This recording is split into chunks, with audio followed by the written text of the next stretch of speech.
uma satisfação, uma honra imensa conseguir trazê-la aqui. Já tentei várias vezes trazer a professora Paula no momento pré-pandêmico, presencialmente em Juiz de Fora, ainda não consegui, mas ainda vou continuar insistindo para que isso aconteça um dia, porque se ela chegar aqui um dia, duvido que vai embora, vai adorar a cidade, vai adorar a universidade, vai querer ficar por aqui conosco. Mas enquanto isso não acontece, professora Aline, por favor, faça as honras da casa, muito gentilmente, que nos recebeu aqui. Muito bom dia a todos e todas. Hoje, dando continuidade ao nosso evento Pandemia e Inovações Tecnológicas, que é o nosso segundo seminário, nós estamos recebendo a professora catedrática Paula Costa e Silva, da Universidade de Lisboa. É uma honra imensa para nós recebê-la em nossa instituição. Eu gostaria de cumprimentar todos os professores da nossa casa e os colegas ilustres que estão participando dessa conferência, na pessoa do professor e colega Márcio Carvalho Faria, que foi quem fez o convite à professora Paula, está organizando esse evento na manhã de hoje. Muito obrigada, professor Márcio. Quero agradecer a Priscila, que é a nossa técnica administrativa, que viabiliza a organização dos nossos eventos na faculdade, e a presença da Priscila é fundamental para que esses eventos, sobretudo nesse período pandêmico, eles possam ocorrer.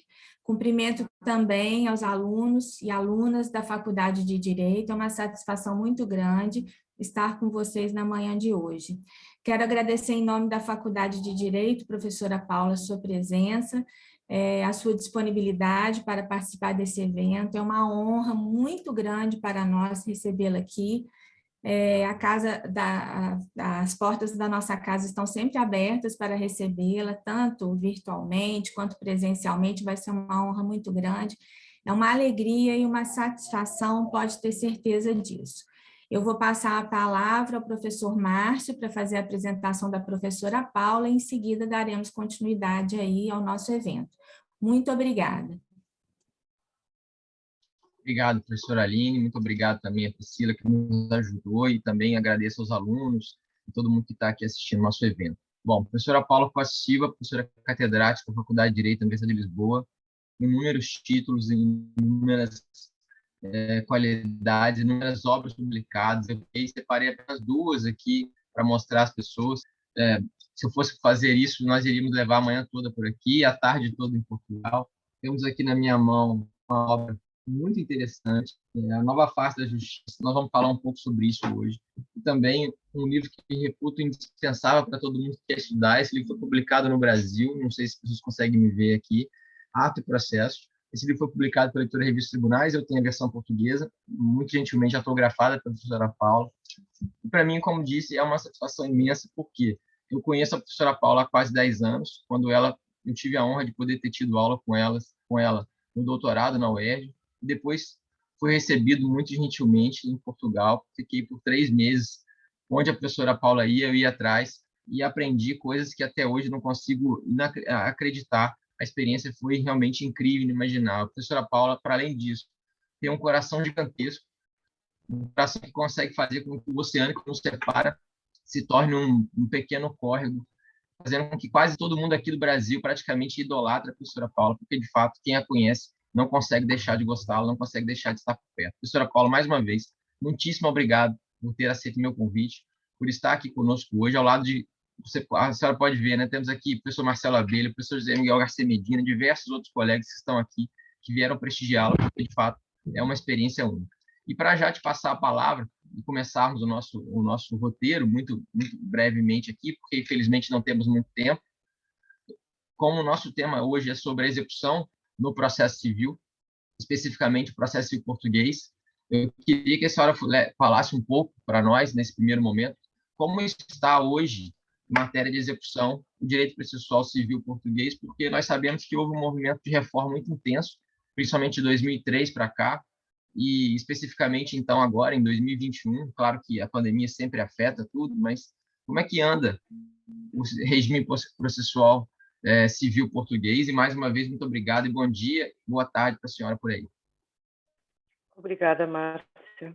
Eu queria, obviamente, começar por agradecer, na pessoa da professora Aline, a gentileza do convite para poder estar aqui a fazer algumas reflexões. As tuas palavras foram de tal maneira que até estou sem conseguir falar, não é? Estou engasguei, embatuquei, com tanto carinho que transborda desse lado para cá e de cá para lá, sabem que é absolutamente idêntico, se não é muito maior, e eu acho que é muito maior porque eu sou mais velha, e como mais velha que sou, tenho direito à prerrogativa de tudo ser maior quando é emitido de cá para aí. Indiretamente à questão, porque efetivamente estamos um pouco comprimidos de tempo hoje. Em 2003, houve a grande reforma do processo de execução em Portugal, que passou por pela tomada de consciência de que há uma linha que divide o exercício da jurisdição, e isso é prerrogativa dos tribunais, da prática de atos materiais, de atos de execução, que não integrando a jurisdição, podem estar cometidas aos tribunais ou a qualquer outro agente que se entenda competente para praticar esses atos. A partir daqui, em 2003, criou-se uma estrutura que não é, eu creio que não pode dizer-se uma estrutura privada de execução. E não é uma estrutura privada de execução porque, apesar daquele que pratica os atos materiais, não sendo um juiz, ser um sujeito de direito privado, há uma responsabilidade do Estado pela intervenção desse sujeito de direito privado. Portanto, eu digo, nós não podemos efetivamente dizer, sem mais, que o modelo de execução português é um modelo de execução privada, como se o Estado tivesse delegado a força que só ele pode exercer em sujeitos de direito privado. Desde 2003 até agora, as alterações que vêm ocorrendo no sistema, eu diria, são alterações não estruturantes. São alterações pragmaticamente necessárias, mas não são alterações estruturantes.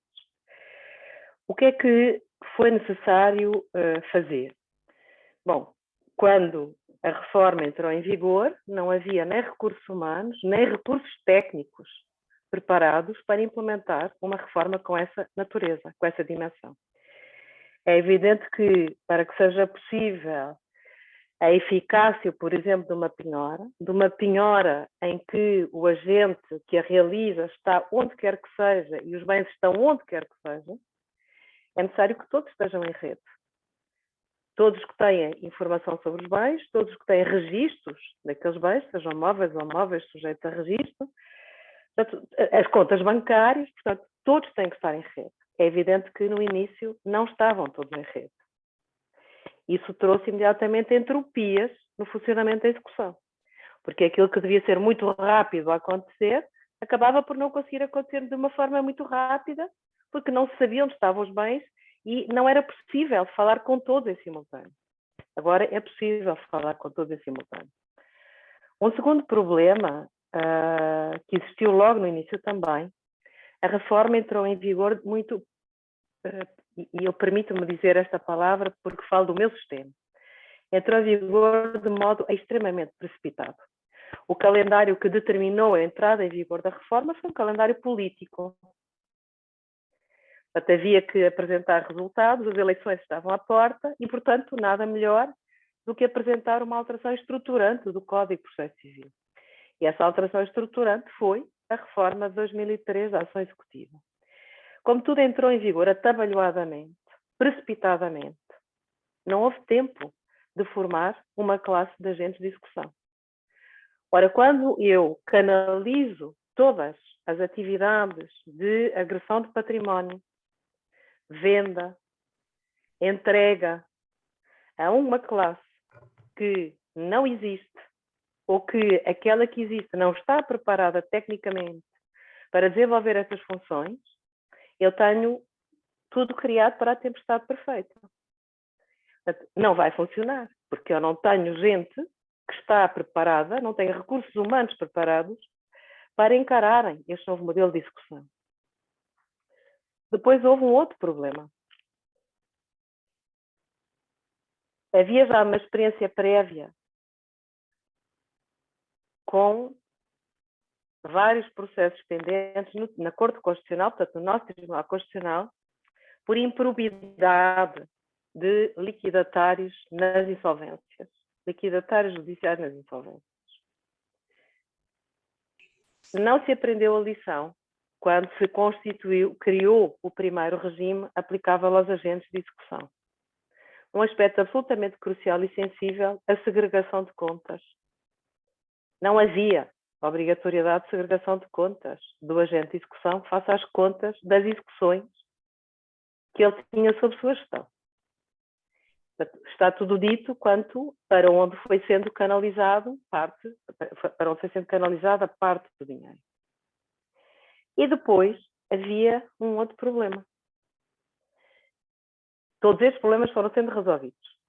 Portanto, paulatinamente, se foram publicando leis que vieram alterar o código estrategicamente para remover esses problemas.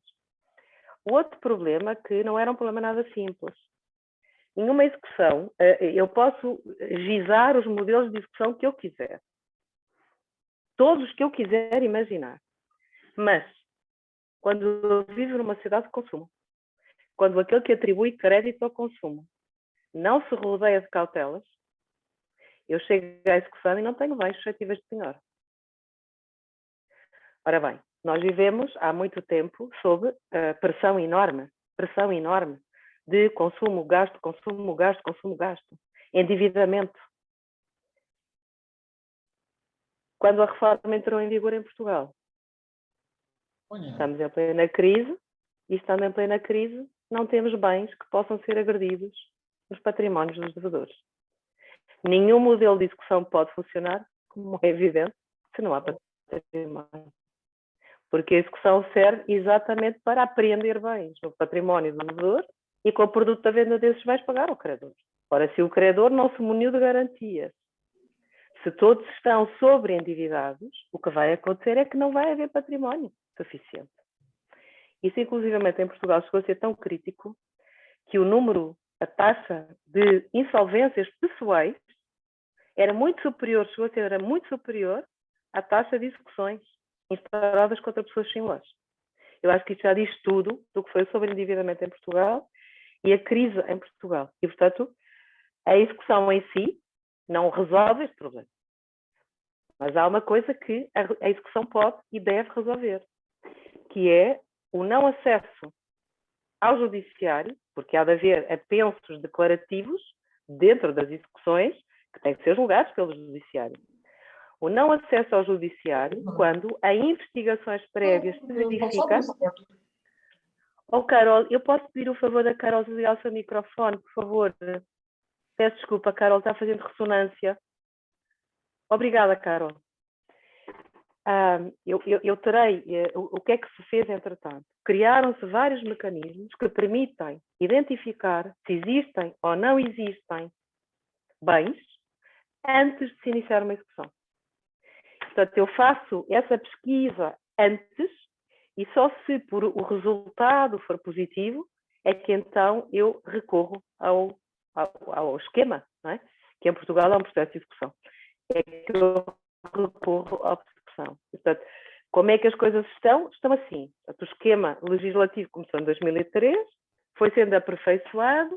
Qual é o grande problema? O grande problema é que nós continuamos numa crise económica avassaladora. Não é?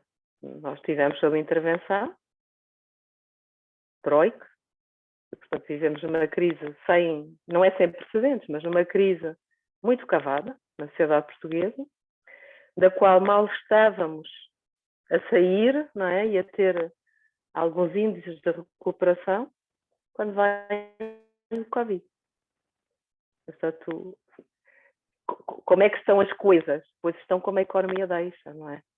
Porque a execução é sempre o reflexo imediato daquilo que acontece na economia.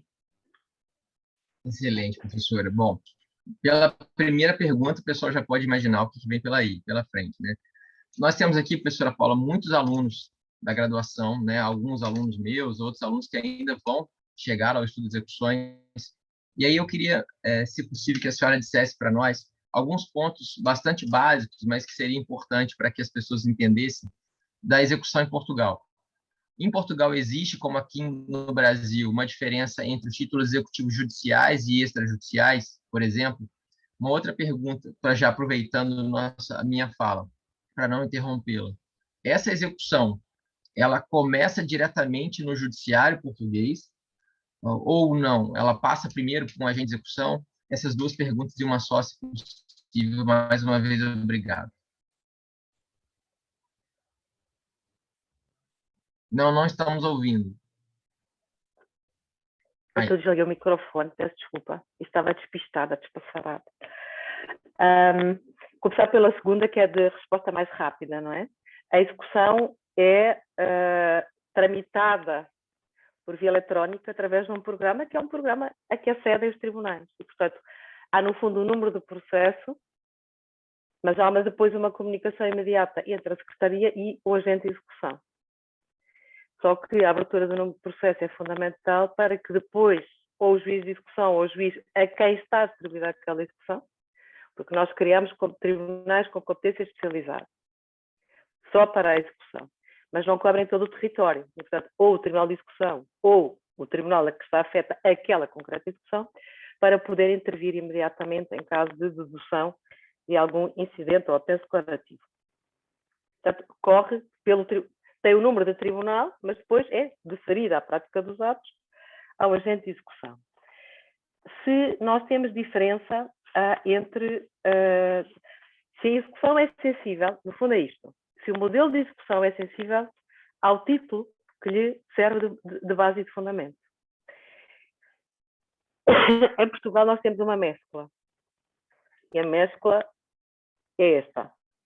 Há títulos em que a execução tem sempre a seguinte estrutura: requerimento, penhora, e só na penhora citação, para então dedução da oposição ou embargos. Pronto, depois de como é que a lei quer chamar este ato de defesa do executado. Portanto, quando o título é uma sentença, seja arbitral ou judicial, ou uma injunção, então nós temos sempre esta estrutura na execução. Requeiro a execução, imediatamente constituição da garantia patrimonial através da penhora, e no ato de comunicação dessa penhora, citação do executado para se poder defender. No fundo, eu posso dizer assim, eu creio poder dizer assim, quando o título executivo, há aqui sempre que eu digo esta frase, me lembro do professor Oliveira Ascensão, a quem sempre presto as minhas públicas homenagens, porque serei eternamente aluna da professora Ascensão. Um título é sempre uma representação da realidade. Qualquer coisa que representa a realidade, inerente tem o erro nessa representação. O que significa que o título executivo, representando uma relação subjacente, um crédito, um débito, não tem que representar com fidelidade essa relação subjacente. Eu fiz esta travagem porque ia dizer uma frase que estava errada sem essa especificação. Eu queria poder dizer assim: se o título executivo me dá elevadas garantias de coincidência entre aquilo que ele representa e a realidade representada, esta é a sequência. O que significa que, quando o título me dá garantias, o executado só se defende e só sabe que existe a execução depois de constituída a penhora. Favor creditórios. Portanto, quando o título é forte, a execução tende a estruturar-se a favor do credor. Quando o título não é um título judicial ou parajudicial, então, tipicamente, a estrutura da execução não é esta, é outra. Requerimento, citação, oposição e só depois a penhora. Portanto, quando o título não é tão bom na fidedignidade quanto à representação, eu não permito a agressão antes da defesa do réu, da defesa do executado. Portanto, esta estrutura tem que ver, no fundo, estas duas formas do processo de execução, tem, no fundo, que ver com... É tão interessante. A execução é o processo mais valorativo que eu conheço. a forma de processo mais valorativa que eu conheço. Porque é a forma de processo em que a tensão entre direitos fundamentais é mais aguda. Todos os direitos em jogo na execução são direitos fundamentais. Todos têm sentido constitucional.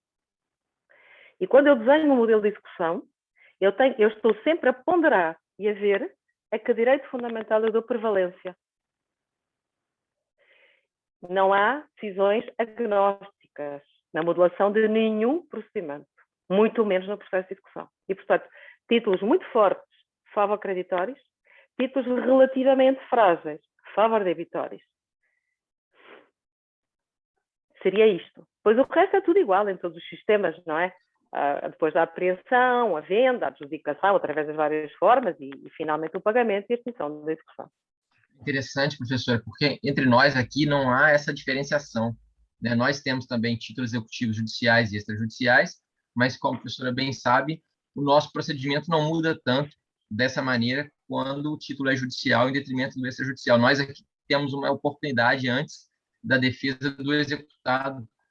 Ele é citado para poder pagar em 3 dias se o título é extrajudicial, ou intimado para pagar em 15 dias se o título for judicial. E só depois de ultrapassado esse período é que, de fato, passa-se aos atos de construção patrimonial, né? Então, há aí uma diferença bastante sensível entre o sistema português e o sistema brasileiro. E é interessante porque, de fato, faz jus à natureza do título em si, né? Uma outra questão interessante em relação aos títulos é que nós temos muitos títulos executivos, principalmente extrajudiciais aqui. O rol de títulos executivos brasileiro é muito grande, né? O que, de fato, gera uma insegurança jurídica para quem está estudando, para quem está aplicando, claro, e para o próprio mercado de crédito, porque é uma dificuldade lidar com tantos títulos assim como nós temos aqui. Para além disso, nós temos uma facilidade muito grande de constituição de título executivo, né? Um documento particular com 2 assinaturas de testemunha já é suficiente para se constituir um título executivo. Então, isso também faz com que, de certa medida, fique banalizada a execução, porque é muito fácil promover uma execução extrajudicial e ela é bastante gravosa em certa medida. Pois bem, bom, uma outra pergunta que eu gostaria de fazer diz respeito ao... Posso só dizer uma coisa? Claro. Claro. Márcio, aí. A lista de títulos executivos não é estanque, ou seja, não é estanque, não é isso que eu quero dizer, não é perpétua, não faz parte dos 10 mandamentos, no fundo. Estes são títulos e é de uma maneira e estes são títulos de outra. Isso não é assim. Eu diria que, obviamente, há pontas que são muito claras. As sentenças sempre foram consideradas títulos executivos. E títulos executivos que, por darem certas garantias, permitem agressões imediatas. Muitas vezes, isto para dizer, Márcio, o seguinte, muitas vezes o legislador, para alterar as estatísticas da pendência, cria títulos executivos ou extingue títulos executivos. Documentos particulares. Se o documento particular for um título executivo, eu não tenho sobrecarga do judiciário na ação declarativa. O que significa que os números da estatística da declaração, se eu disser passa a ser não sei o quê, caem abissalmente. Portanto, muitas vezes, e isso é alguma coisa que o académico não pode deixar de considerar, como é evidente, para poder intervir na hora certa. Muitas vezes a opção não tem que ver com outras razões que não seja contribuir para limpar uma estatística ou equilibrar a estatística. Porque se eu não tenho título, eu vou sobrecarregar a declaração. Se eu tenho título, eu alivio uma, mas vou sobrecarregar a outra, como é evidente. Se o dado estatístico não revelar, por exemplo, a pendência nos tribunais de execução, o que é que eu faço? Eu crio muitos títulos executivos que é para limpar a minha estatística na declaração. Portanto, também nada disto é agnóstico, no fundo, não é? Sim, sim. Aconteceu isso aqui conosco, no Código de 2015, foi criado, por exemplo, o título extrajudicial, executivo extrajudicial, de cobrança de verbas condominiais. Antes, o condomínio era obrigado a entrar com uma ação de cobrança contra o condômino inadimplente, e o CPC de 2015, no artigo 784, inciso 10, salvo melhor juízo, colocou isso como título executivo extrajudicial, na medida também da fala da professora. Bom, obrigado mais uma vez pela sua consideração, e aí eu queria te perguntar uma coisa que para nós é uma novidade ainda, a despeito de já acontecer em Portugal desde 2014, que se refere ao regime do PEPEX, que foi instituído pela Lei número 32, de 2014, e é um programa de investigação patrimonial prévia ao processo de execução. É algo que, entre nós aqui no Brasil, tem sido muito discutido. O professor Marcelo Abelha, que nos dá a honra de estar aqui conosco hoje, faz parte de um grupo do Conselho Nacional de Justiça, junto comigo e vários outros professores, que nós estamos tentando melhorar muito humildemente a execução, e isso é uma das nossas bandeiras lá também, né? Tentar, em certa medida, trazer para antes do processo de conhecimento, ou perdão, para antes do processo de execução, a busca patrimonial. Mas gostaria que a senhora pudesse falar um pouco para nós sobre isso, e principalmente também quais são os resultados do PEPEX, né, nesses 7 anos já. Acho que acredito que já dá para se fazer um recorte histórico, ainda pequeno, né, dos resultados, se ele tem funcionado ou não, se é algo que a gente possa aproveitar também do regime processual experimental português.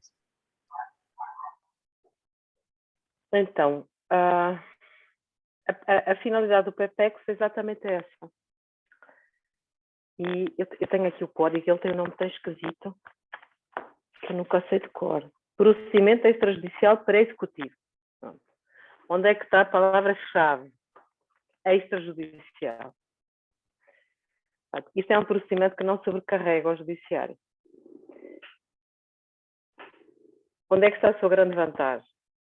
É evidente que no Código de Processo Civil há um conjunto de diligências que o agente de execução tem que desenvolver quando vai realizar a penhora. As diligências que o agente de execução realiza no âmbito da execução não são diferentes daquelas que ele realiza no âmbito do PEPEX. Porque o que está em causa é sempre a mesma coisa, identificar bens suscetíveis de penhora. Esta atividade pode ocorrer dentro da execução ou fora da execução. Se eu puser esta atividade dentro da execução, eu sobrecarrego o sistema e lá vou eu contribuir para a estatística. Se eu tirar esta tarefa da execução, e portanto ela não acontece no contexto da execução, mas antes da execução, nomeadamente quando o título é extrajudicial, e portanto quando a execução começa pela tal oposição e por aqui fora, eu consigo poupar muita atividade. Se não houver bens identificados numa fase prévia à execução. Porque de nada me serve instaurar uma execução se eu não tiver bens que são suscetíveis de penhora. Portanto, a questão está a saber se a surpresa, não há bens penhoráveis, vem antes ou depois da execução. Aplicando-se o PEPEX, ela vem antes da execução. O que é que o particular faz? Apresenta um requerimento em que, no fundo, justifica a razão de ser daquela pesquisa a realizar sobre o património de alguém, e depois temos o tal agente de execução que vai fazer essa pesquisa. E depois temos aqui uma vantagem acrescida. Caso se verifique, no âmbito do PEPEX, que o agente de execução depois faz um relatório, a quem é distribuído esse procedimento. Faz um relatório. O relatório diz, há bens ou não há bens? Pronto. Se houver bens, a grande vantagem do PEPEX é que é possível convolver esta fase prévia numa execução. Portanto, aquelas diligências prévias à realização da penhora foram realizadas já. E, portanto, eu começo a execução imediatamente apreendendo, porque eu sei que há bens, constituindo logo a garantia patrimonial. Portanto, esta é a grande vantagem do PEPEX.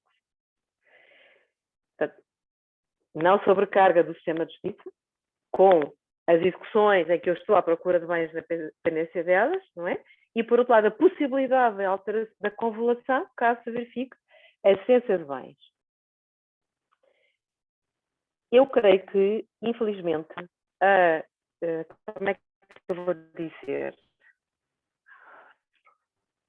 Há aqui um problema que é um problema de fundo. Quando eu tenho tantas leis aplicáveis à mesma coisa, tantas, que eu já não sei o que é que elas regulam, eu desinteresso-me delas. Quando eu começo a dispersar, por exemplo, o PEPEX não precisava ter um diploma autónomo. O PEPEX devia estar dentro do Código de Processo Civil. Diligências relacionadas com a penhora, realizadas antes da execução, na pendência da execução. E o PEPEX estava dentro do Código.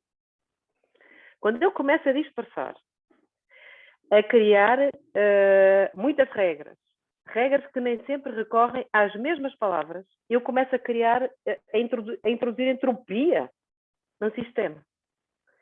O PEPEX acabou por não ter eu acho que os resultados virtuosos que ele poderia ter tido. Portanto, o recurso a esse procedimento não foi tão massificado quanto podia ter sido. Mas eu tenho ideia que, em grande parte, por essa razão, porque há vários diplomas que entram em vigor ao mesmo tempo, todos regulam a execução, todos regulam aspectos variados da execução, depois diplomas que também entroncam na execução. É uma confusão tão grande que já ninguém se entende. Tá bem, isto é uma matéria, como eu digo, isto é uma matéria que ter entrado dentro do Código de Processo Civil, uma alteração ao Código. Tinha feito isto. Não é? Certamente seria bem mais fácil. É um bom mecanismo, é uma coisa bem pensada, não é? Desde que haja legitimidade substantiva para se fazer indagação do património de uma pessoa, coisa que é verificada, isto ficava dentro do Código de Processo Civil, nas diligências tendentes à resolução da penhora, não é? No caso tendentes à resolução da penhora ou à propositura da execução. Porque na medida em que as diversas normas vão chegando, né, como a professora disse, né, nós, professores, sempre tentamos achar alguns pontos particulares de leitura, de estudo, né? Eu me lembro sendo a professora Tereza Arruda Alvim, sua grande amiga, dizendo, olha, o que mais o professor gosta é de regras novas para poder escrever seus livros. E aí, claro, trazer problemas que às vezes, eventualmente, nem a prática havia percebido, né? E, de fato, quando a gente tem leis espaços, tende a acontecer, né? Infelizmente, isso também aconteceu por aí. Uma outra dúvida que eu tenho e que meus alunos também sempre perguntam, professora, diz respeito ao regime de impenhorabilidades. Aqui no Brasil, nós temos um regime de impenhorabilidades, como diz o professor Leonardo Greco, às vezes ele é muito rigoroso, às vezes ele é muito elástico. Então, nós temos alguns problemas em relação a esse, e esse é também um tema muito caro a quem estuda a execução. A professora poderia nos dizer muito rapidamente, dentro da limitação de tempo que temos, obviamente, como funciona esse regime de impenhorabilidades no sistema português? Bom, quer dizer, regra central, todo o património do devedor responde por todas as dívidas do devedor. Pronto, essa é a regra central, está até no Código Civil, não está no Código de Processo Civil. Agora, nem todos os bens depois são suscetíveis de penhora, ou seja, nem todos os bens são suscetíveis de vendidos com o seu produto ser paga a dívida exequente. Nós temos uma contraposição que eu acho que é assim, fundamental, dizendo isto rapidamente. Esta matéria está regulada nos artigos 735 e seguintes do Código de Processo Civil português. Para quem tiver interesse depois ir verificar. 735 e seguintes. São muito raras as impenhorabilidades absolutas no direito português. Eu não posso, para dar um exemplo meio funesto, mas é o que está no Código, eu não posso, por exemplo, penhorar uma sepultura. Mas já se discutiu, com a jurisprudência favorável, se eu posso penhorar um jazigo de família, daqueles que já estão relativamente abandonados, mas que são obras de arte que estão dentro de um cemitério. Portanto, para dizer, são muito poucas, muito raros os casos de bens que não podem ser de todo atingidos pela penhora. E depois temos uma enunciação relativamente exaustiva no artigo 738 de bens que só podem ser atingidos em certa medida. Não temos tempo aqui de verificar todas aquelas situações que ali estão no 738, mas o que eu diria ser central, o vetor central do 738 é este. Eu tenho sempre, portanto, primeiro, todo o património é penhorável. Esse é o primeiro vetor, quando eu olho para o 738. 738, com exceção daquilo com que o executado tem que ficar para preservar os seus limiares de subsistência. E aqui depois há um aspecto que eu creio interessante. Há sempre aqui uma pergunta. Os limiares de subsistência de uma pessoa com um treino de vida muito elevado não são os limiares de subsistência de uma pessoa com treino de vida que não é tão elevado. Qual é o parâmetro? Qual é a bitola? E aquilo que a nossa lei determina é que aquilo que é imprescindível a qualquer. Portanto, o parâmetro é o mediano, é a mediania. Portanto, eu consigo atingir, no fundo, um conjunto muito vasto, muito significativo de bens, como é evidente. E não tenho restrição quanto ao tipo de bens em si. Portanto, eu posso penhorar, com exceção, como eu dizia, das tais túmulos, não é? E cemitérios e bens do domínio público, coisas fundamentais à remoção de situações de incapacidade, cadeira de rodas, muleta canadiana, quer dizer, tirando essas coisas, tudo é suscetível de penhora. Portanto, esse é o princípio fundamental. Interessante, né? Nós temos também essa premissa, mas essa premissa ela é refutada tantas vezes na prática que é difícil dizer que se trata de fato de uma premissa. Porque a ideia é muito bonita, mas ela dificilmente é concretizada. Nós temos aqui diversos julgados, né? O tema da imperabilidade daria por si só uma exposição à parte, né? Mas é interessante a premissa colocada e também as referências citadas para que a gente possa consultar. Bom, de minha parte, tem apenas mais 2 perguntas, até porque o nosso tempo, infelizmente, está acabando. E eu tenho que agradecer também. Nós temos agora, professor, mais de 100 pessoas nos assistindo aqui, de vários lugares do Brasil, várias pessoas, não só da UFJF, nos assistindo, né? O que, claro, diz respeito muito à sua pessoa estar aqui conosco, né? Claro que eu fiz uma propaganda muito grande, muito intensa, mas o seu nome fala por si só. Para terminar, professor, mais 2 breves questões. A primeira é: nós sabemos, como a professora disse, que há diversos sistemas executivos dos mais variados e há vários autores que explicitam essa diferenciação de regras. Existe alguma regra europeia ou não que a professora, com sua larga experiência, já percebeu que eventualmente poderia ser adotada em Portugal e não foi? Seria interessante, até para que a gente, como está aqui no momento de reforma, talvez olhe para essa regra e diga, olha, isso pode ser interessante também para o sistema brasileiro. E para terminar, é uma dúvida de professor para professora, né? Assim como vários nós aqui também somos professores. Como é o estudo do processo civil em Portugal, ou pelo menos na Faculdade de Direito de Lisboa? Ele leva quanto tempo? Ele leva 2, 3, 4, 5 anos? Como é que funciona mais ou menos, de forma bastante breve, que é o que nós temos aqui hoje, esse estudo, para que a gente possa ter também um regime de comparação? Obrigado mais uma vez. Obrigada, Márcio. Vou começar pela primeira. Os sistemas de execução no contexto europeu são tão dispares, que é impossível, creio eu, encontrar assim uma espécie de uma linha comum. Olhando para os sistemas que têm esta repartição funcional e que permitem a agressão patrimonial num conjunto muito amplo de casos, como é o caso do direito português, eu creio que, se podemos dizer assim, Portugal, nas suas regras, alinhou pelas melhores práticas. Na estruturação, o modelo português é um modelo que é um bom modelo. Eu hesitei porque há aqui uma coisinha pequena que é preciso, obviamente, revelar, não é? Eu disse há pouco. Execução, portanto, requerimento, penhora. Ou requerimento, oposição, penhora. Num caso, o executado pode defender-se antes da penhora, no outro caso, o executado não se pode defender antes da penhora. Para que isto funcionasse no sentido de aprofundamento de garantias processuais, é evidente que eu tinha que dar uma eficácia suspensiva à oposição à execução quando ela precede a penhora. Ora, essa não é a regra. A regra não é a da suspensão da execução. Portanto, há uma estruturação que em si é boa, mas o efeito que eu lhe dei aos vários atos processuais da cadeia não permite o aprofundamento das garantias do executado. Portanto, eventualmente, repensar este ponto. Mas estamos alinhados, como eu digo, com as melhores práticas, acho eu, com as boas práticas de quem tem um modelo parecido com o nosso modelo. Como é que é feito o estudo do processo civil na faculdade? Primeira coisa, não há uma especialização em processo civil. Eu não sou professora catedrática em Direito Processual Civil. Eu sou professora catedrática em Ciências Jurídicas.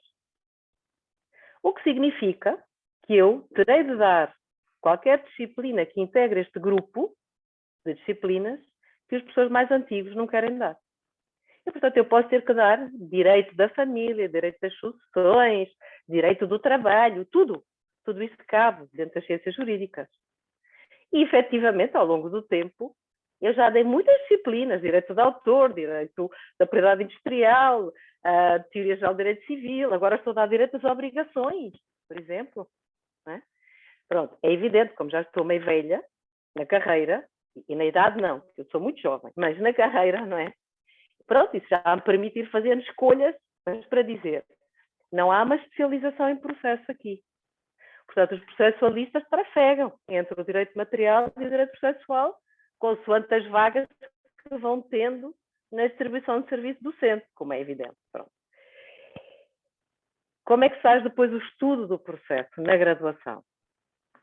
Dito que este estudo não é, obviamente, conduzido por alguém que é um especialista em processo, porque é um professor de ciências jurídicas, ou que pode ser de ciências políticas.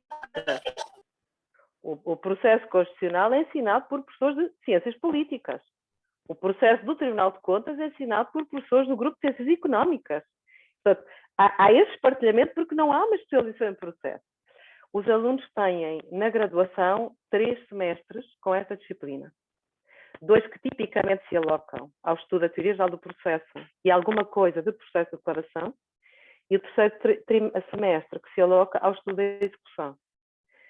Como nós temos depois uma espécie de mestrado quase integrado, no 4º ano existem disciplinas, várias disciplinas, que são dedicadas a recursos, processo internacional, processos especiais, e, portanto, depois, feita essa formação, no fundo, fundamental, não é? Estruturante, depois podem fazer formação avançada quando terminam a graduação.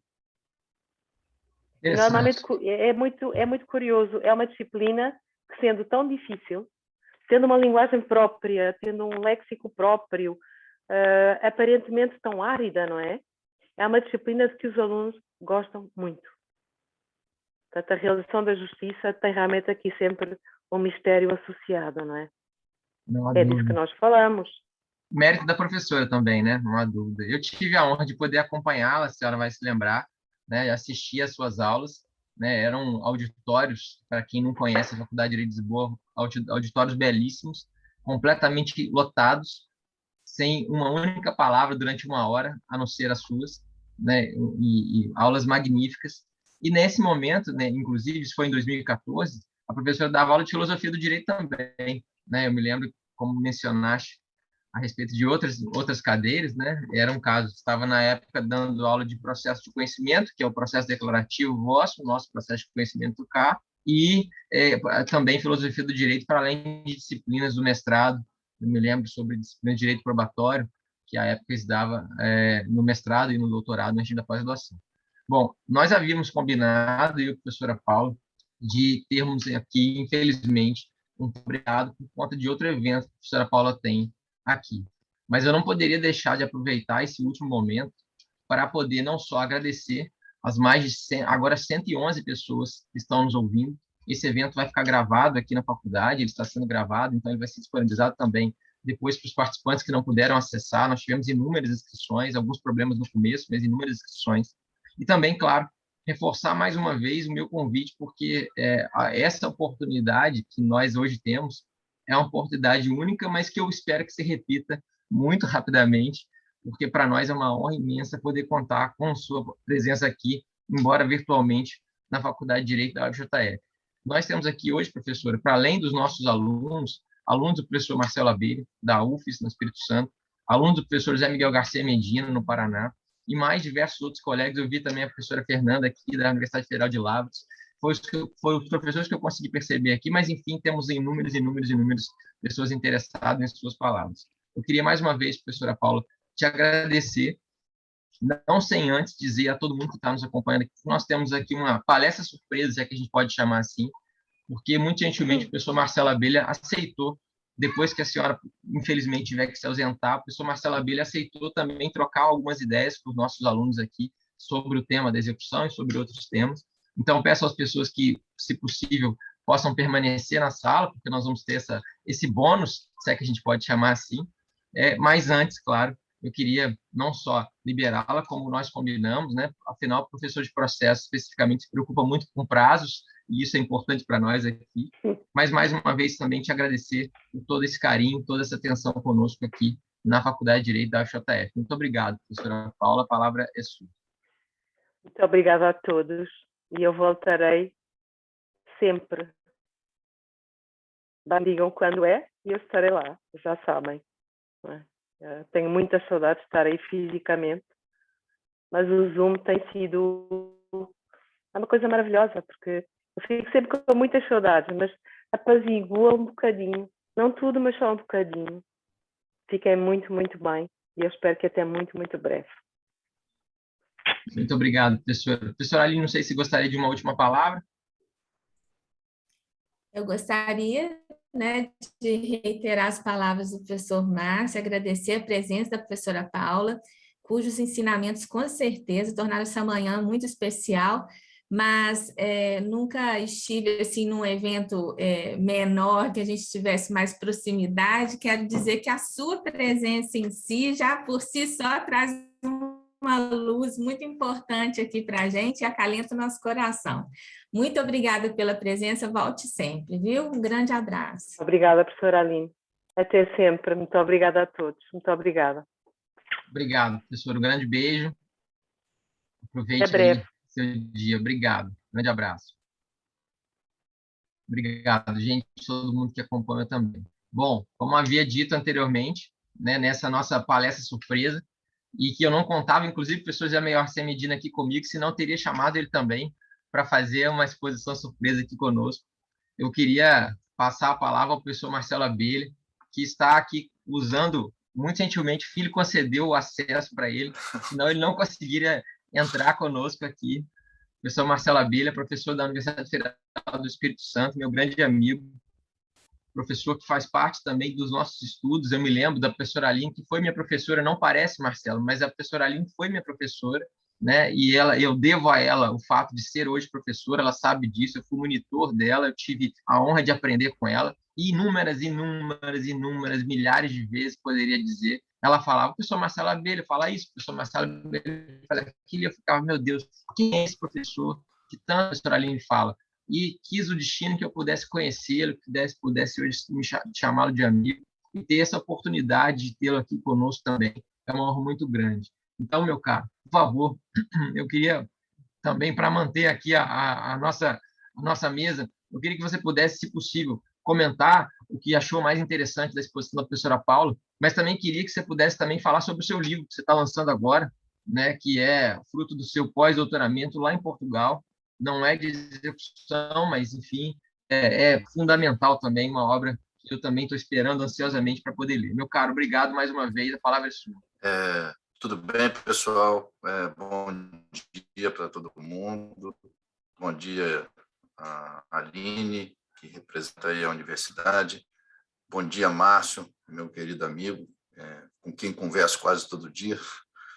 E bom dia, Medina, que estou revendo aqui e fico muito feliz de reencontrá-lo. Eu vejo pelos nomes algumas pessoas que eu conheço, que foram inclusive do mestrado, como o Carol, que está aqui. Estou enxergando aqui o Zé Eduardo.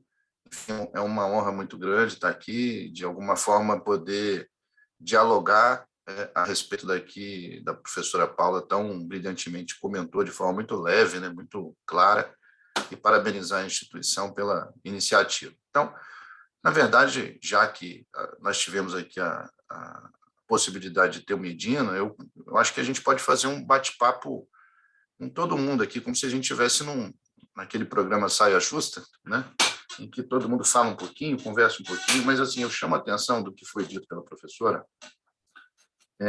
Existe aí alguns aspectos que esse tema da desjudicialização é um tema muito, vamos dizer assim, palpitante, né? Fervoroso. Então, ele cria, vamos dizer assim, paixões para ambos os lados. Você não vê ninguém no meio termo. Mas uma das coisas que me chamou a atenção, e eu não vou nem puxar esse assunto, uma das coisas que me chamou a atenção é a questão dos títulos, né? Ela comentou sobre os títulos executivos e apontou a existência dessa diferença do momento da realização da penhora, se o título é, aspas, fraco ou forte, a partir da sua natureza judicial ou extrajudicial. E uma das coisas que assim, eu fico refletindo é que esse modelo atual de Portugal, claro, uma diferença aí em relação ao procedimento, mas em 1939 nós tínhamos uma ação chamada executiva, que era uma ação cognitiva mas que tinha o nome de executiva porque dentro dela você tinha uma penhora. Então, você iniciava a ação executiva em 1939 com esses documentos que hoje são títulos extrajudiciais, quase todos eles, você iniciava uma ação, tinha a penhora e, em seguida, tinha a contestação e o processo seguia até você ter uma sentença condenatória que, quando começasse a execução, a penhora já estava feita. Era uma forma de você privilegiar, por política legislativa, certos documentos que, não sendo título judicial, tivessem alguma aparência de que o que estava ali contido seria verdadeiro e, portanto, mereceria um procedimento especial. Mas era uma ação cognitiva. E, a título de evolução, né, nós tivemos, então, uma equiparação dos títulos em 73, na medida em que boa parte desses documentos que davam esse procedimento especial foram elevados a uma categoria de título executivo extrajudicial, permitindo que o mesmo procedimento que seguia para os títulos judiciais seguissem para os títulos extrajudiciais. E, de certa forma, essa mesma linha foi mantida, mas a gente já começa a enxergar, de 73 para cá, uma certa desconfiança, vamos dizer assim, em relação aos títulos executivos extrajudiciais. Há uma questão que a professora falou muito importante, que é a questão da eliminação de uma fase obrigatória, passando ela a ser eventual, caso sejam oferecidos embargos da oposição, né? O embargo executado. Ou seja, a cognição prévia e necessária passa a ser uma cognição eventual e posterior. Em troca, justamente, de você ter reduz-se um pouco o número de processos obrigatórios e torna esses processos eventuais. Só que a velocidade com que os títulos passaram a ser criados, os extrajudiciais passaram a ser criados, e a falta de cuidado legislativo disso, foi distanciando muito aquilo que era, vamos dizer assim, quase certo ou quase evidente, ou seja, houve uma certa irresponsabilidade legislativa na criação de títulos executivos extrajudiciais, colocando esse, por exemplo, que você fez a menção dos condomínios, que são títulos que você não tem, de fato, essa certeza em relação à evidência, né, usando o termo adequado, evidência de que o que está ali contido no título, de fato, é algo que foi fruto de enfim, de um conhecimento prévio de quem deve, ou de que aqueles valores correspondem à verdade, enfim. Ninguém vai a uma prática que ninguém vai à reunião de condomínio, a não ser que tenha sorteio de vaga. E aí é procuração, procuração, procuração, procuração. E uma das coisas que me chama a atenção e eu deixo essa pergunta para reflexão, será que o caminho é justamente estabelecer um passo que se aproxime de 39, no sentido de criar um procedimento mais, vamos dizer assim, mais forte, vamos chamar a expressão assim, para os títulos executivos judiciais e menos forte para os extrajudiciais? Ou seja, o judicial realmente tem que ser tratado de forma diferenciada?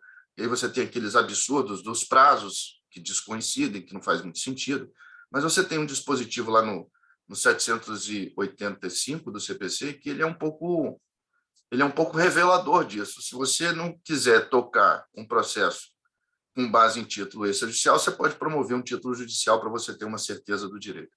Então, eu lanço essa questão, que é uma questão que me atormenta um pouco, me angustia um pouco como estudioso do tema, se de fato, realmente, por essa irresponsabilidade, a gente tem que dar um passo atrás e realmente merece criar uma diferença, porque as posições jurídicas são posições diferentes. Enfim, essa já eu coloco para discutir e ouvir um pouquinho a opinião do Medina, que é um especialista também em título executivo.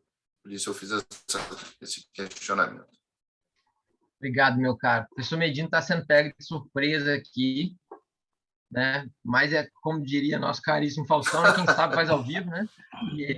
E ele mais do que ninguém sabe, né, Marcelo? Sabe? Então, meu caro, mais uma vez, muito obrigado por estar aqui conosco, né? É muito interessante poder tê-lo aqui, né? Não estava previsto. É um bônus do bônus, é que a gente pode chamar assim. O professor José Miguel Garcia Medina é tão renomado e são tantos títulos que eu vou evitar falar e vou apenas indicar as pessoas, como eu sempre falo, né? Indicar o site do professor Medina, que tem inúmeros textos, inúmeros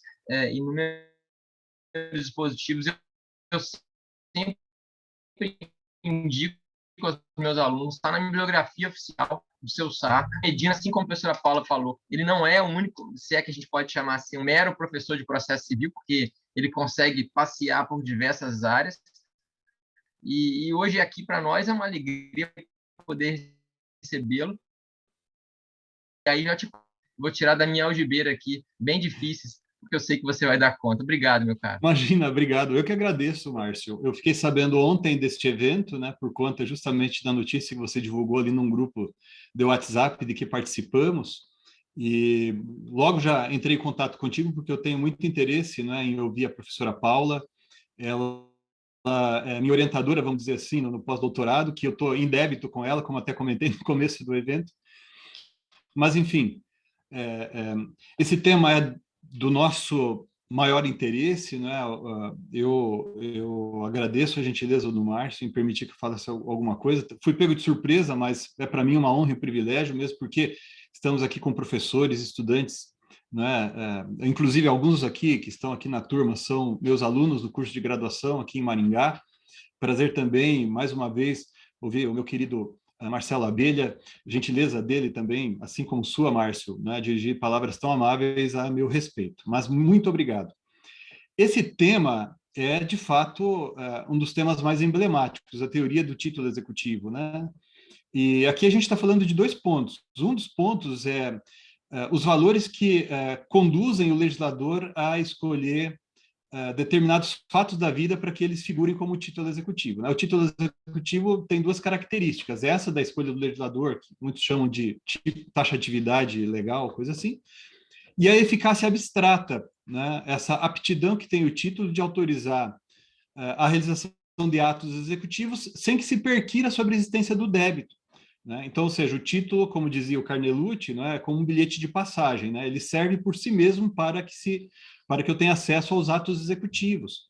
E se o executado quiser discutir sobre a existência do débito, ele vai ter, no contexto brasileiro da execução de título extrajudicial, o executado terá que mover uma ação de conhecimento que digamos assim, plasmada no Código de Processo Civil através de um procedimento especial que nós chamamos de embargos do executado ou embargos à execução.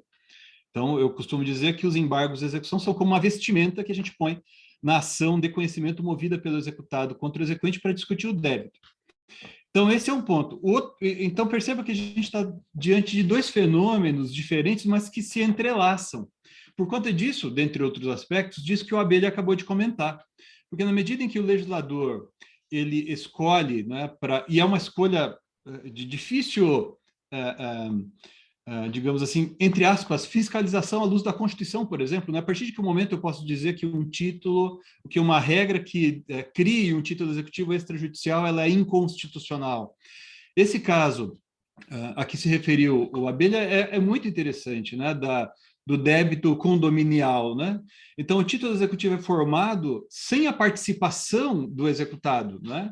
Só pelo fato de ele integrar o condomínio e, portanto, houve ali uma assembleia condominial.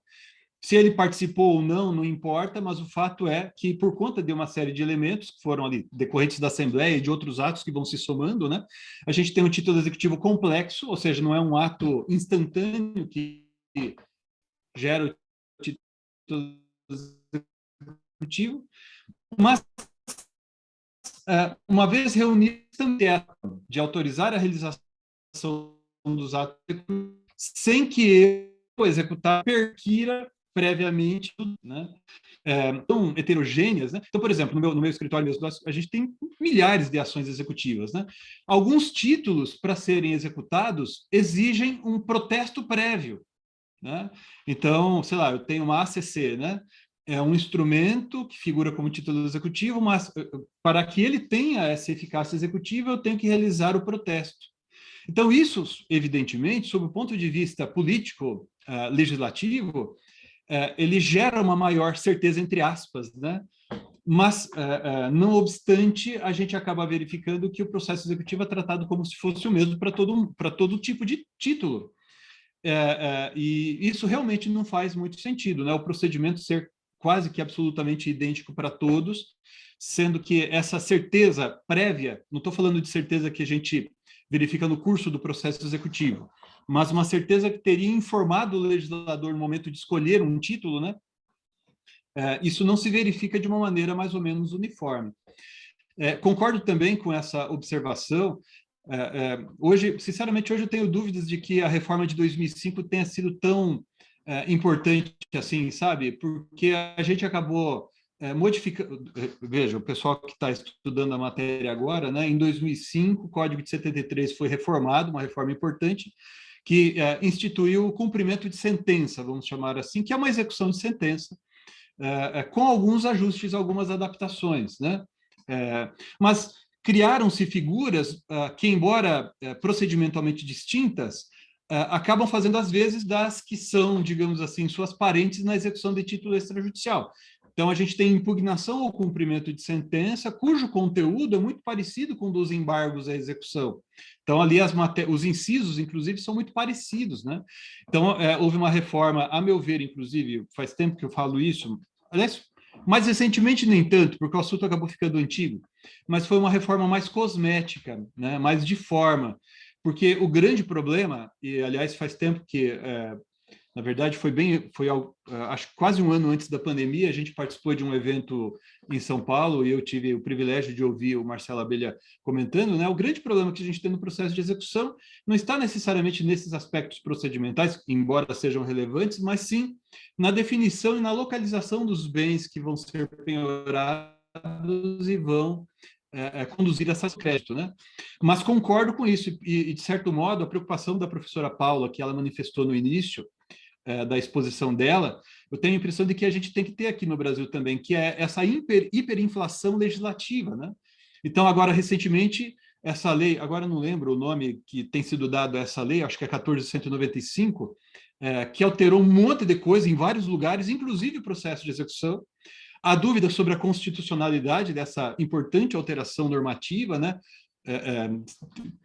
Houve, inclusive, já está, inclusive, tramitando ação, salvo engano, vocês me corrijam, por favor, se eu estiver enganado, mas, salvo engano, o relator é o ministro Barroso Demadin, que tramita no Supremo Tribunal Federal.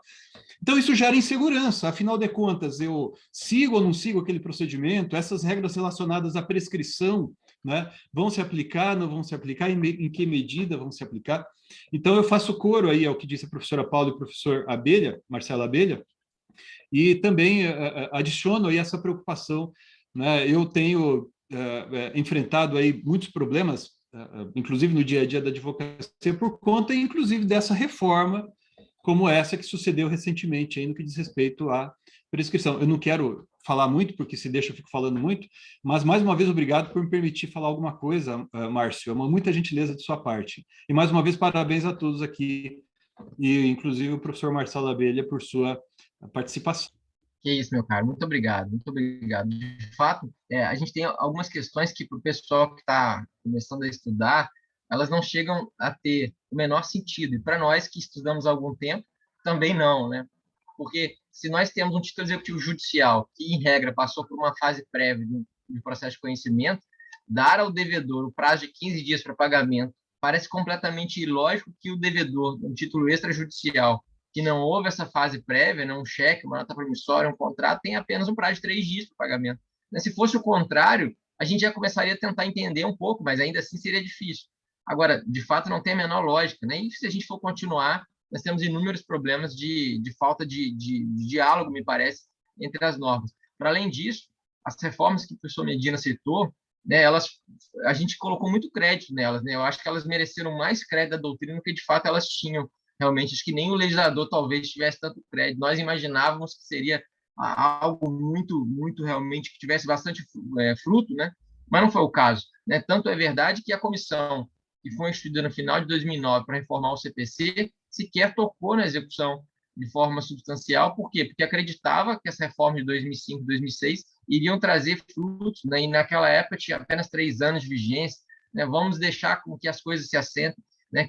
Que as melancias se assentem no caminhão, como costuma se dizer, mas não foi o caso, efetivamente, né? Para além disso, outra questão citada pelo professor Medina, também bastante interessante, a Lei 14.195, que mexe na prescrição intercorrente, que tenta matar, com perdão da expressão, diversas execuções aí em curso, que a gente sabe que não tem um fim considerável, ela altera diversas questões, né? Por exemplo, o que seria prescrição? Eu, professor Medina, a gente já conversou sobre isso um pouco, né? Eu tenho o privilégio, professor Aline, de poder conversar com eles, assim, em off, né? Tirar dúvidas, né? Assim como eu tenho também de conversar contigo. E eu, professor Medina, a gente tem essa dificuldade, porque a ideia da prescrição, ela sempre nasceu da noção da inércia.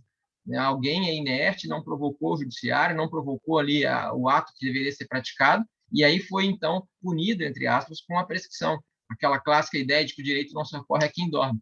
Mas nesse caso, especificamente da 14.195, não. O credor está ali, diligenciando, buscando bens, né, pedindo ofício para todos os órgãos possíveis e imagináveis, e mesmo assim, o seu crédito vai ser acometido da prescrição.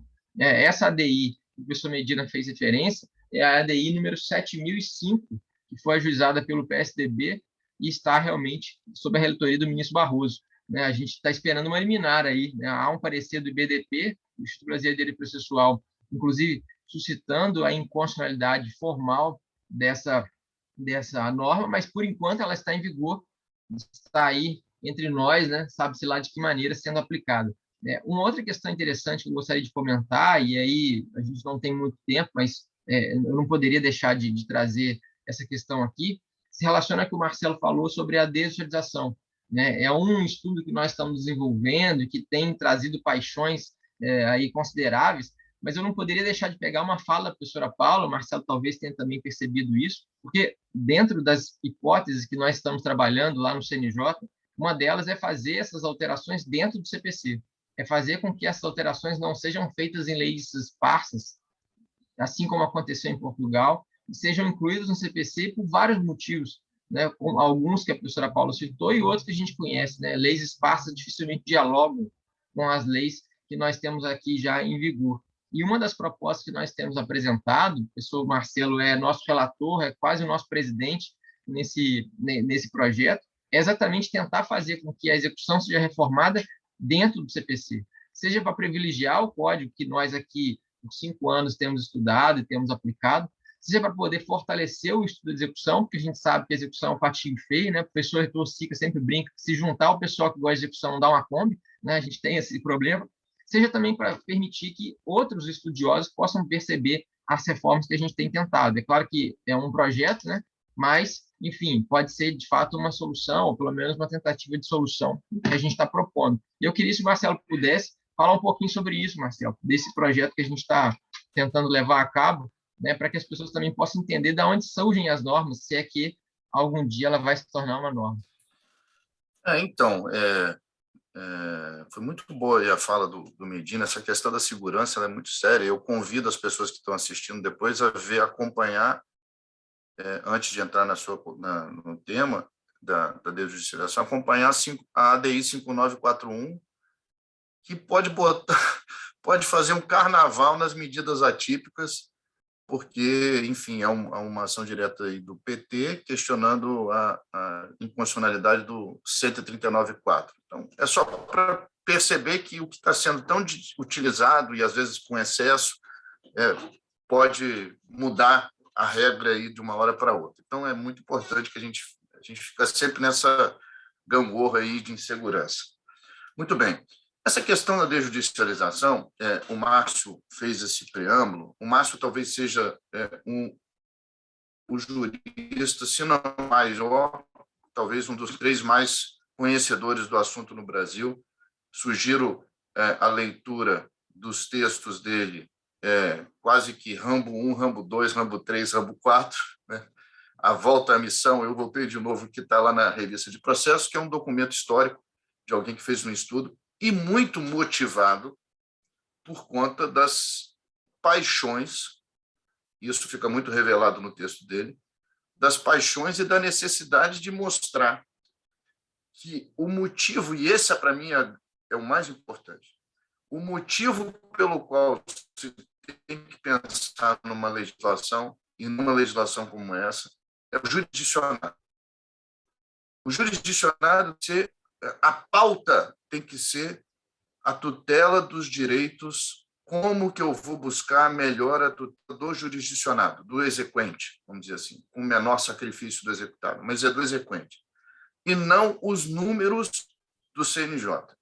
O que tem acontecido no Brasil, como esse exemplo dessa prescrição, é pauta justificadora do texto. Número, preciso reduzir número, sob uma roupagem de eficiência, sob uma roupagem que não é o jurisdicionado. Então, da fala da professora Paula, acho que o mais importante é: não adianta você mudar o palco, se esse palco vai ser o judiciário, ou se esse palco vai ser o cartório, ou seja lá o que for, se você não tem patrimônio. O que justifica o sucesso de uma execução é patrimônio. É o sujeito ter patrimônio. Aí você fala assim, mas a agilidade, a menor burocracia, isso pode influenciar? Pode. Mas não é esse o maior problema, nem de perto. Não é porque as técnicas da execução são técnicas arcaicas, são técnicas ultrapassadas, são técnicas burocráticas, são técnicas que existe esse fiasco tão grande da execução no Brasil. Isso está diretamente relacionado com o fato de que nós temos quase 65 milhões de pessoas inadimplentes por razões de condições básicas aí de telefonia, de não tem dinheiro para pagar gás, não tem dinheiro para pagar telefone, não tem dinheiro para pagar aquilo que é efetivamente básico. Então, não é o devedor cafajeste, vamos chamar assim, usar uma expressão que usei num texto, não é o devedor cafajeste o comum. Assim, as hipóteses que seriam, então, eu vou utilizar um sistema mais rápido, mais leve, mais sei quê.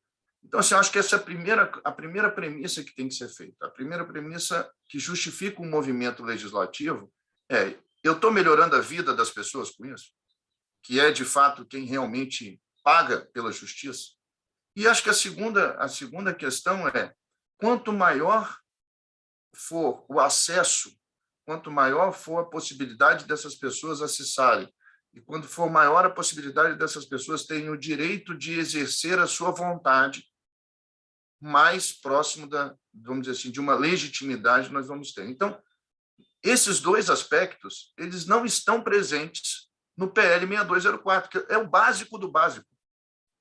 Então, foi com base nesse, quer dizer, eu ser obrigado, a lei me obrigar a buscar uma tutela que é fornecida exclusivamente por um cartório de protesto, desculpa. E aí eu tenho que admitir que não quero buscar a execução no cartório de protesto, pagar a quantia de pagamento, eu sou obrigado a ir, porque a lei me impõe isso. Então, assim, impõe um cartório de protesto. Qual é a justificativa? Porque o cartório de protesto realiza protesto, mas a execução é protesto? Desculpa. Então, assim, sinceramente, está acostumado a ver título cambial, mas os títulos são só títulos cambiais. Então, assim, sinceramente falando, não tem razoabilidade. Não tem, eu acho que, de fato, tudo que é para melhorar precisa ser melhorado. Vamos desjudicializar? Vamos desjudicializar. Mas vamos desjudicializar com uma espinha dorsal que seja razoavelmente coerente com esses dois aspectos: acesso à justiça e a preocupação com o jurisdicionado.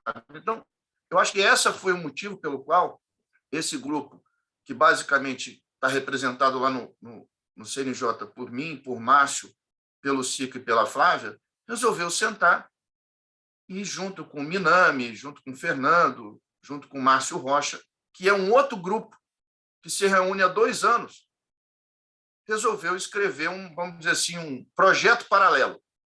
Esse projeto paralelo é uma alternativa comprometida exclusivamente, não tem outro compromisso senão com o jurisdicionado, o acesso à justiça.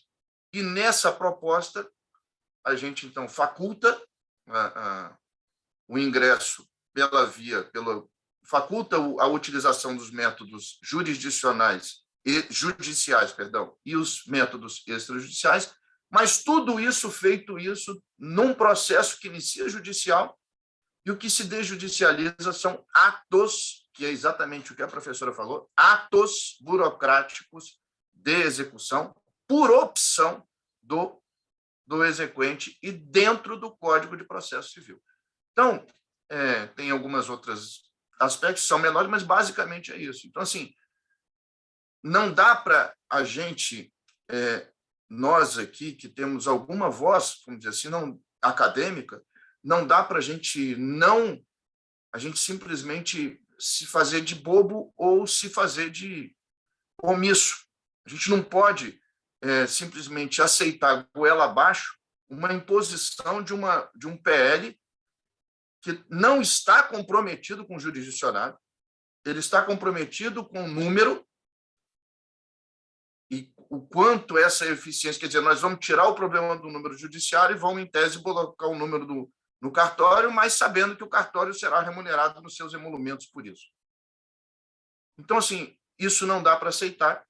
O mínimo de compromisso que a gente tem com a academia e com aquilo que a gente acabou fazendo esse projeto paralelo, com todo respeito àqueles que defendem o projeto 6204, e por isso está claro aí que gera toda essa paixão envolvendo esses dois lados que são muito antagônicos, né? Mas é isso, Márcio.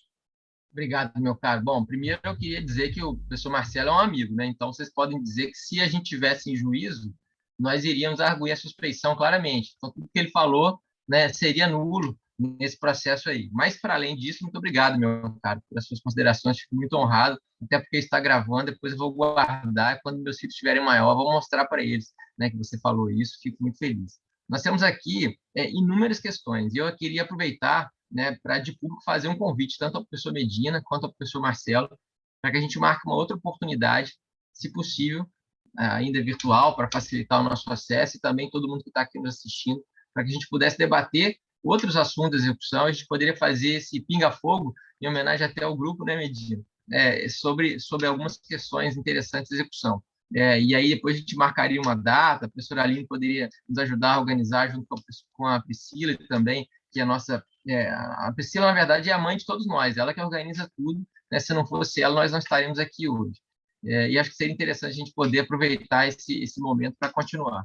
Mas eu queria deixar aqui, responder uma pergunta de um aluno que está aqui conosco, é o Marcelo, fez uma pergunta sobre as medidas executivas atípicas. E aí não sei se Marcelo, seu xará, poderia responder, ou Medina. Ele pergunta sobre a inconstitucionalidade ou não das medidas atípicas, e aí ele fala sobre a apreensão de CNH e passaporte, se isso feriria a liberdade de locomoção. O que vocês consideram a respeito disso? Porque isso, de fato, está na ordem do dia do Supremo, né?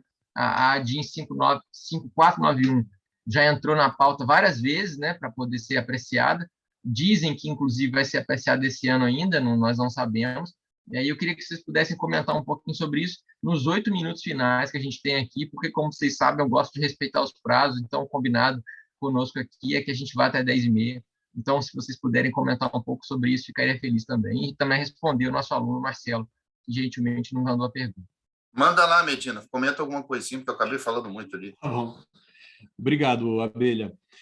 Esse tema é interessantíssimo também, né? A atipicidade das medidas executivas. E o que eu acho interessante, talvez os professores Márcio e Marcelo Abelha pensem de maneira parecida, é que a atipicidade das medidas executivas não é algo novo no direito brasileiro, né? A gente tem, né, uma previsão, pelo menos do texto legal, né?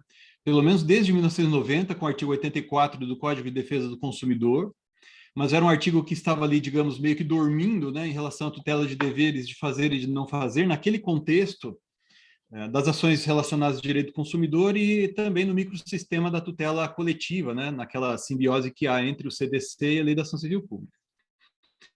Em 94, com a alteração do 461 do CPC, a gente já tinha o modelo de atipicidade das medidas executivas pleno, né, no Código de Processo Civil em relação à tutela de deveres de fazer e de não fazer, e nunca se falou, naquele contexto, em apreensão de passaporte, em suspensão de carteira de licença para dirigir veículos, etc. e tal, né?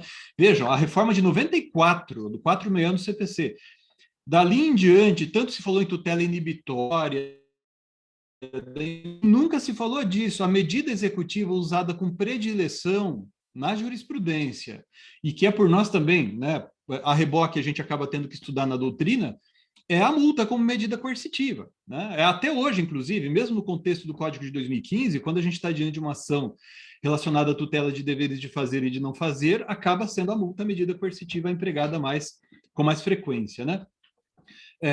O CPC de 2015, ali no artigo 139, quando a gente inseriu isso lá no anteprojeto, não foi de uma maneira tão pretensiosa como acabou se tornando, né? Na verdade, o texto legal ele ganha vida própria, evidentemente, né?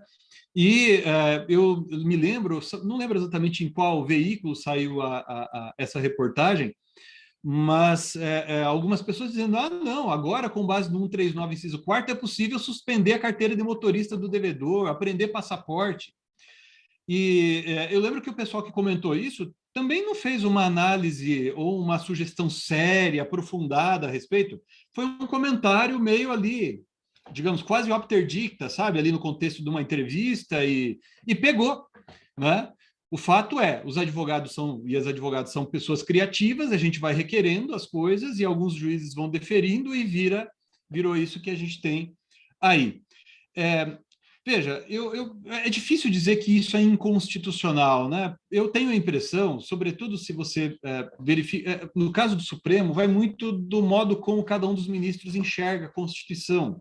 Então você vê, por exemplo, ministros como o Barroso e o Fux, que tem uma perspectiva mais alinhada com, digamos, o liberalismo norte-americano. Eu tenho a impressão de que eles tendem a considerar que isso é constitucional, sabe? Que é um avanço no sistema, etc. e tal, sabe? Aquela visão que, inclusive, o próprio ministro Barroso, né, ele gosta de falar de um papel iluminista, vamos chamar assim, de iluminar o futuro do Supremo Tribunal Federal, como que antecipando-se talvez até as próprias reformas. Por isso que eu não tenho expectativa de que o ministro Barroso, sei lá, conceda uma liminar suspendendo a reforma da Lei 14.195, inclusive em relação à prescrição intercorrente. Agora, já aproveitando para casar esse assunto com aquilo que acabou de comentar o professor Marcelo Abelha, concordo totalmente com ele. Boa parte dessas reformas, a grande maioria talvez dessas reformas, são feitas sob uma perspectiva, ao meu ver, ultrapassada de jurisdição, que olha a jurisdição como algo realizado pelo Estado em si mesmo e para si mesmo, como se a jurisdição não fosse um serviço público, né? E como se o processo fosse um instrumento da jurisdição. Eu acho que é uma visão do século XIX essa. O processo é meio de realização de direitos fundamentais e espaço de realização dos direitos fundamentais, né? Enquanto a gente não mudar um pouco essa linguagem, pode parecer um troço até meio cafona, né? Lá vem o cara pregando que processo é isso e aquilo, mas é algo que a gente vai estudando as reformas e a gente acaba nem reclamando disso, como disse o Marcelo Abelha agora aqui, né? A gente acaba reproduzindo esse discurso de que tem que reduzir o número de processos, a prescrição intercorrente tem que realmente acontecer, ainda que o exequente esteja fazendo tudo o que ele pode, né, para localizar bens do executado, mas a finalidade, evidentemente, é de reduzir o número de processos em curso. Então, a gente tem que mudar, digamos assim, fazer uma guinada linguística, sabe? A gente tem que tentar, tanto quanto possível, claro, mostrar que isso não faz muito sentido. E se a gente continuar fazendo isso dessa maneira, a gente vai alijar certas pessoas, e normalmente as menos favorecidas do processo executivo. Porque, veja, eu advogo para gente bem devida e gente que não tem condições financeiras também. Eu advogo para devedor bem de vida, para devedor que não tem patrimônio, para credor que tem, para credor que não tem. E quem sofre, pessoal, é quem não tem recursos, né? É a pessoa, como disse o Marcelo ali, vai ter que se submeter a uma execução extrajudicial que vai lá naquele lugar, porque ele não, sei lá, não se preparou com antecedência, não conseguiu inserir no seu instrumento contratual uma convenção processual, sei lá, para talvez afastar aquilo ali, ou, enfim, bolar outras estratégias, né? Eu acabei falando demais também aqui, peço desculpas, mas é mais ou menos isso, não sei se eu consegui falar alguma coisa do que você queria, Márcio. Não, obrigado, meu caro. É sensacional, exatamente. As palavras têm muita força, né, Medina? E a gente não pode deixar de levá-las em conta realmente aquilo que elas expressam, né? E eu sempre tenho para mim, essa expressão, né? Eu lembro como há mais de 10 anos o professor Greco escreveu em 99, né, naquele clássico Processo de Execução em 2 volumes, que eu recomendo todo mundo a ler, né? Exatamente o que a gente está vendo hoje. Né? Ele não estava antevendo o futuro, muito pelo contrário, ele estava dizendo o básico que a gente não conseguia ver. Né? O professor Calmon de Passo também já escreveu isso, eu, pelo menos, conheço desde 98, o professor Calmon de Passo falava sobre isso que a gente está tratando hoje, né? E parece que hoje se defende algo como se completamente novo, né? Uma grande novidade, né? E a gente está vendo, na verdade, um museu de grandes novidades, para usar aquela clássica expressão do Cazuza. Bom, meus caros, a gente tem aqui exatamente 1 minuto. Eu queria, nesse tempinho final, não sem antes, claro, passar a palavra para a professora Aline, agradecer mais uma vez o professor Marcelo Abelha, que, na verdade, ele encampou o evento, né, desde o início, e isso me trouxe muita alegria. E também o professor Medina, que hoje esteve aqui conosco, sem combinar, né, nós não combinamos, e pôde também trazer luzes à nossa exposição, que foi sensacional. Estou vendo aqui inúmeras pessoas conhecidas. Vou fazer menção aqui ao Bruno, que foi meu colega de sala, foi aluno da professora Aline também, está aqui, Bruno Gouveia, hoje advogado em BH, feliz de estar aqui também vendo, ainda que remotamente, e tantas outras pessoas. Nós continuamos aqui com mais de 90 pessoas na sala, depois de 1 hora e meia de exposição. Isso é muito gratificante poder estar aqui com vocês hoje, meus caros. Professora Aline, a palavra é sua, por favor, para a gente poder encerrar esse evento de hoje. Márcio, eu queria agradecer mais uma vez a organização desse encontro de hoje. Não esperava, né, contar aqui com a presença de tantos ilustres colegas. Achei que fosse só a palestra da professora Paula, e aí, quer dizer, amanhã foi muito mais rica do que eu imaginava. Foi uma satisfação, um prazer enorme para a Faculdade de Direito receber tantas pessoas queridas e tão ilustres para um debate tão rico. Tenho certeza que todos saíram e sairão muito felizes com todas as questões que foram colocadas e que são de extrema atualidade e de muita palpitação hoje no cenário jurídico, no âmbito da comunidade jurídica. Quero agradecer, portanto, Márcio, a você, ao professor Marcelo Abelha, ao professor José Miguel Garcia Medina, que abrilhantaram ainda mais a nossa manhã. Voltem sempre, é uma satisfação muito grande para nós contar com a presença dos colegas. Muito obrigada a todos e todas pela presença. Obrigado, gente. Bom dia para todo mundo. Também o professor Carol, que esteve conosco aqui, né, professor da nossa casa, a professora Fernanda também, que esteve conosco aqui, acho que está aqui conosco ainda. Muito obrigado a todo mundo, gente. Bom dia para todos. Se cuidem. Logo, logo a gente vai poder se encontrar mais uma vez. Um grande abraço, obrigado. Bom dia. Bom dia. Tchau, tchau. Tchau, tchau. Obrigado.